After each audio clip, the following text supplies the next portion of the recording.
शांति। आज 21 नवंबर 2025 बाबा के महावाक्य। मीठे बच्चे, तुम अभी गॉडली सर्विस पर हो। तुम्हें सबको सुख का रास्ता बताना है, स्कॉलरशिप लेने का पुरुषार्थ करना है। मीठे बच्चे, तुम अभी गॉडली सर्विस पर हो। तुम्हें सबको सुख का रास्ता बताना है, स्कॉलरशिप लेने का पुरुषार्थ करना है। प्रश्न: तुम बच्चों की बुद्धि में जब ज्ञान की अच्छी धारणा हो जाती है तो कौन सा डर निकल जाता है? उत्तर: भक्ति में जो डर रहता है कि गुरु हमें श्राप न दे देवे, यह डर ज्ञान में आने से, ज्ञान की धारणा करने से निकल जाता है, क्योंकि ज्ञान मार्ग में श्राप कोई दे न सके। रावण श्राप देता है, बाप वर्षा देते हैं।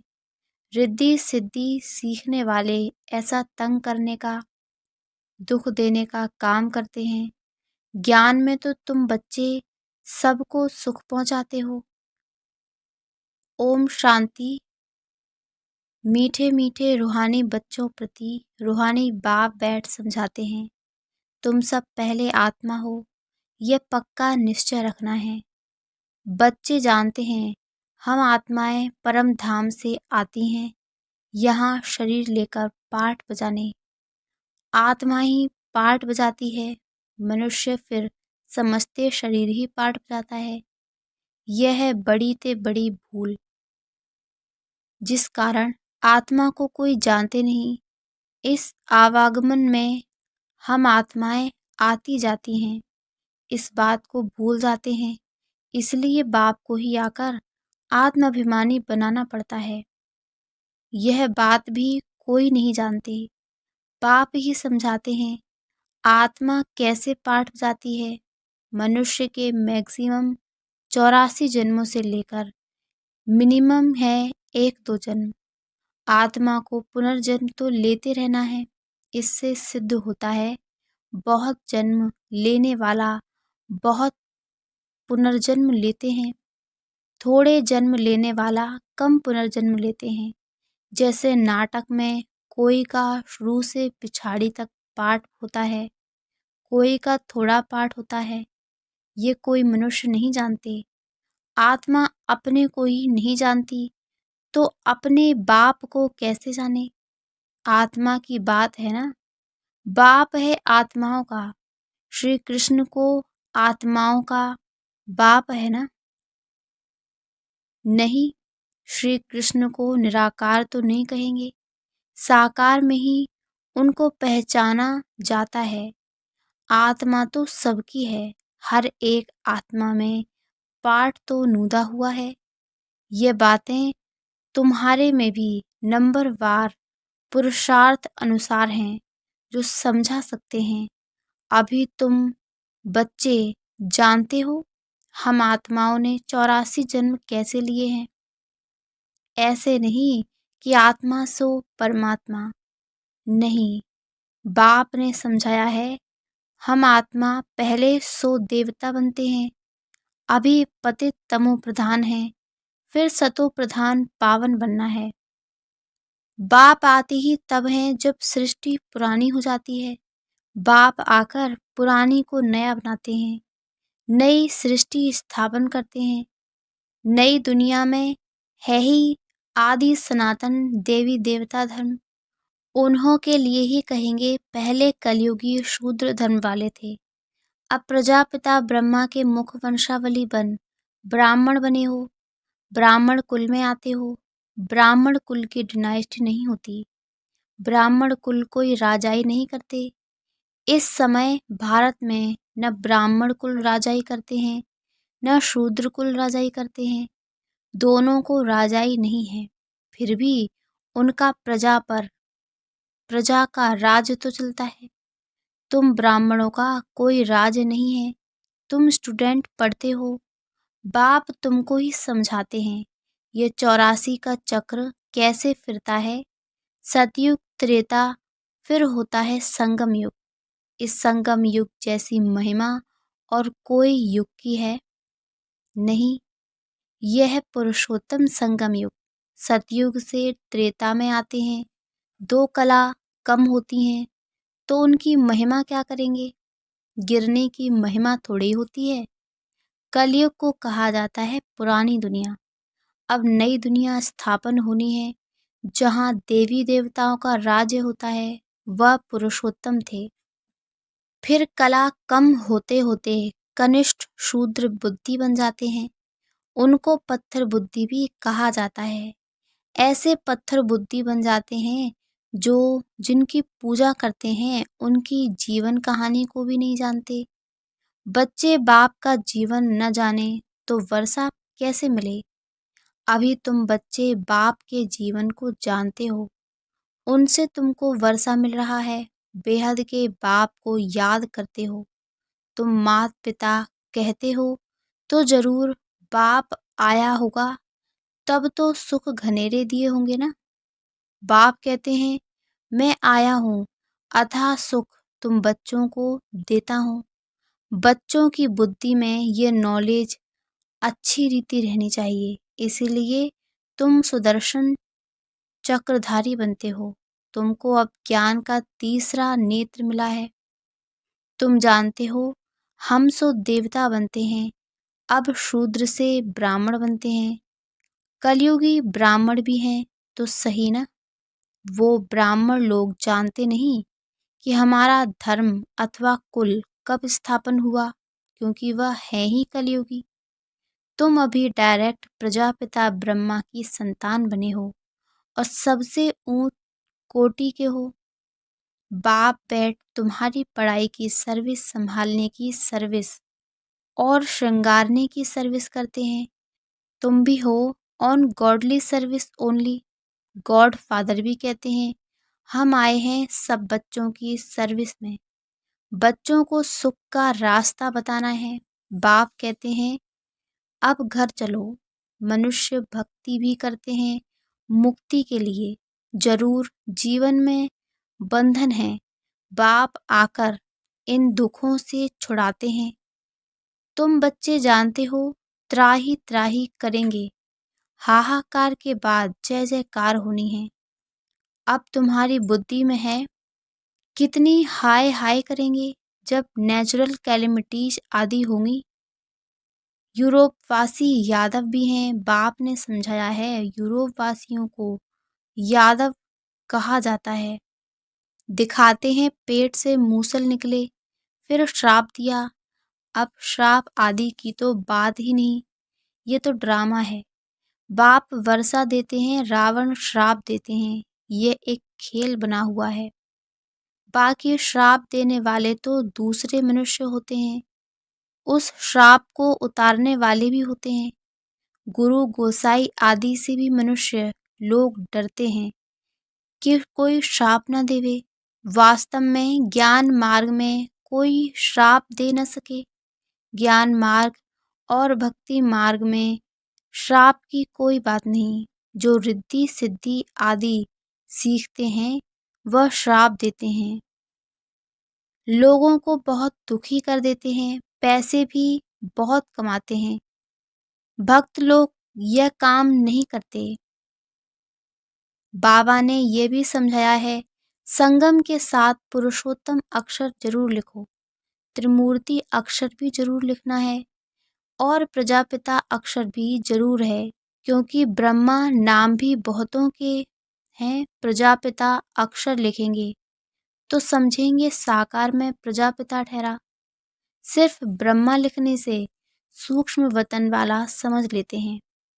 ब्रह्मा विष्णु शंकर को भगवान कह देते हैं। प्रजापिता कहेंगे तो समझा सकते हो, प्रजापिता तो यहाँ है, सूक्ष्म वतन में कैसे हो सकता। विष्णु को तो दिखाते हैं ब्रह्मा की नाभि से निकला।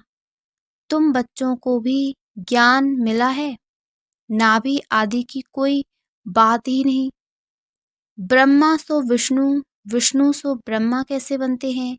सारे चक्र का ज्ञान तुम इन चित्रों से समझा सकते हो। बिगर चित्र समझाने में मेहनत लगती है। ब्रह्मा सो विष्णु, विष्णु सो ब्रह्मा बनते हैं। लक्ष्मी नारायण 84 का चक्र लगाकर फिर ब्रह्मा सरस्वती बनते हैं। बाबा ने पहले से नाम दे दिए हैं। जब भट्टी बनी तो नाम दिए, फिर कितने चले गए। इसीलिए समझाया है, ब्राह्मणों की माया होती नहीं, क्योंकि ब्राह्मण है पुरुषार्थी, कभी नीचे कभी ऊपर होते रहते हैं। ग्रहचारी बैठती है। बाबा तो जवाहरी था। मोतियों आदि की माला कैसे बनती है, अनुभवी है। ब्राह्मणों की माला पिछाड़ी में बनती है। हम सो ब्राह्मण दैवी गुण धारण कर देवता बनते हैं। फिर सीढ़ी उतरनी है, नहीं तो 84 जन्म कैसे लेंगे। 84 जन्मों के हिसाब से ये निकल सकते हैं। तुम्हारा आधा समय पूरा होता है, तब दूसरे धर्म वाले ऐड होते हैं। माला बनाने में बड़ी मेहनत लगती है। बड़ी संभाल से मोतियों को टेबल पर रखा जाता है कि कहाँ हिले नहीं। फिर सुई से डाला जाता है, कहाँ ठीक ना बने तो फिर माला तोड़नी पड़े। यह तो बहुत छोटी माला है। तुम बच्चे जानते हो, हम पढ़ते हैं नई दुनिया के लिए। बाबा ने समझाया है कि स्लोगन बनाओ, हम शूद्र से ब्राह्मण, ब्राह्मण से देवता कैसे बनते हैं। आकर समझो, इस चक्र को जानने से तुम चक्रवर्ती राजा बनेंगे, स्वर्ग का मालिक बन जाएंगे। ऐसे स्लोगन बनाकर बच्चों को सिखलाना चाहिए। बाबा युक्तियाँ तो बहुत बतलाते हैं, वास्तव में वैल्यू तुम्हारी है। तुमको हीरो हीरोइन का पार्ट मिलता है। हीरे जैसा तुम बनते हो, फिर 84 का चक्र लगाए कौड़ी मिसल बनते हो। अब जबकि हीरे जैसा जन्म मिलता है तो कौड़ियों पिछाड़ी क्यों पड़ते हो। ऐसे भी नहीं कोई घर बार छोड़ना है।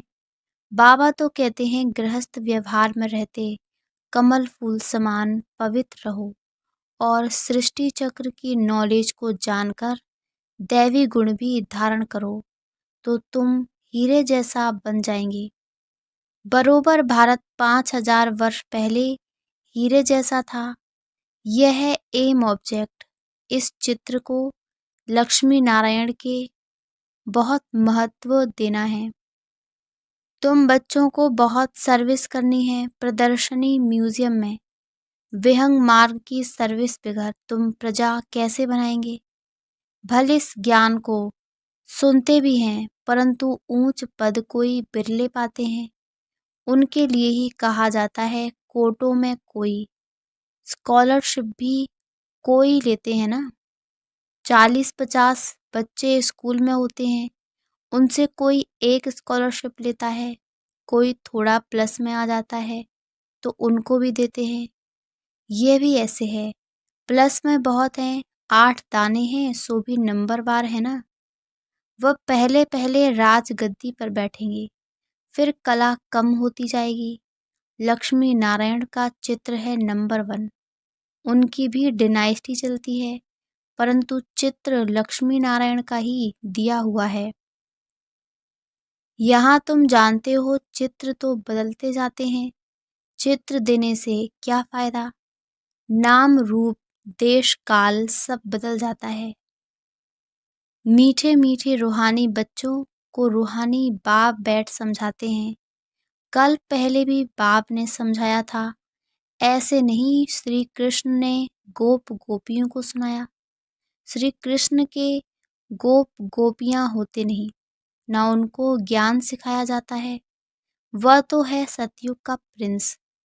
वहाँ कैसे राजयोग सिखाएंगे, वह पतित को पावन बनाएंगे। अब तुम अपने बाप को याद करो। बाप फिर टीचर भी है। टीचर को स्टूडेंट कभी भूल न सके, बाप को बच्चे भूल न सकें, गुरु को भी भूल न सकें। बाप तो जन्म से ही होता है, टीचर 5 वर्ष बाद मिलता है, फिर गुरु वानप्रस्थ में मिलता है। जन्म से ही गुरु करने का तो कोई फायदा नहीं है। गुरु की गोद लेकर भी दूसरे दिन मर जाते हैं। फिर गुरु क्या करते हैं? गाते भी हैं सतगुरु बिगर गति नहीं। सतगुरु को छोड़ वह फिर गुरु कह देते। गुरु तो ढेर हैं। बाबा कहते हैं बच्चे तुम्हें कोई देहधारी गुरु आदि करने की दरकार नहीं है। तुम्हें किसी से भी कुछ मांगना नहीं है। कहा भी जाता है मांगने से मरना भला। सबको चिंता रहती है हम कैसे अपने पैसे ट्रांसफर करें दूसरे जन्म के लिए। वह ईश्वर अर्थ दान पुण्य करते हैं तो उसका रिटर्न इस ही पुरानी सृष्टि में अल्पकाल के लिए मिलता है। यहाँ तुम्हारा ट्रांसफर होता है नई दुनिया में और 21 जन्मों के लिए तन मन धन प्रभु के आगे अर्पण करना है।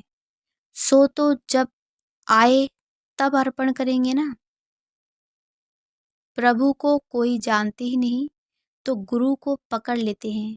धन आदि गुरु के आगे अर्पण कर देते हैं। वारिस नहीं होता है तो सब गुरु को दे देते हैं। आजकल कायदे अनुसार ईश्वर अर्थ भी कोई देते नहीं है। बाप समझाते हैं मैं गरीब निवाज हूँ इसलिए मैं आता ही भारत में हूँ। तुमको आकर विश्व का मालिक बनाता हूँ। डायरेक्ट और इनडायरेक्ट में कितना फर्क है वह जानते कुछ भी नहीं, सिर्फ कह देते हैं हम ईश्वर अर्पण करते हैं सब बेसमझी। तुम बच्चों को अब समझ मिलती है तो तुम बेसमझ से समझदार बने हो। बुद्धि में ज्ञान है। बाप तो कमाल करते हैं। जरूर बेहद के बाप से बेहद का वर्षा ही मिलना चाहिए। बाप से तुम वर्षा लेते हो सिर्फ दादा द्वारा। दादा भी उनसे वर्षा ले रहे हैं। वर्षा देने वाला एक ही है, उनको ही याद करना है। बाप कहते हैं बच्चे मैं इनके बहुत जन्मों के अंत में आता हूँ। इनमें प्रवेश कर इनको भी पावन बनाता हूँ जो फिर ये फरिश्ता बन जाते हैं। बैज पर तुम बहुत सर्विस कर सकते हो। तुम्हारा ये सब है अर्थ सहित बैजेस। ये तो जियदान देने वाला चित्र है। इनकी वैल्यू का किसको भी पता नहीं और बाबा को हमेशा बड़ी चीज पसंद आती है जो कोई भी दूर से पढ़ सके। अच्छा मीठे मीठे सिकी लदे बच्चों प्रति मात पिता बाप दादा का याद प्यार और गुड मॉर्निंग। रूहानी बाप की रूहानी बच्चों को नमस्ते। धारणा के लिए मुख्य सार। पहला, बाप से बेहद का वर्षा लेने के लिए डायरेक्ट अपना तन मन धन ईश्वर के आगे अर्पण करने में समझदार बनना है। अपना सब कुछ 21 जन्मों के लिए ट्रांसफर कर लेना है।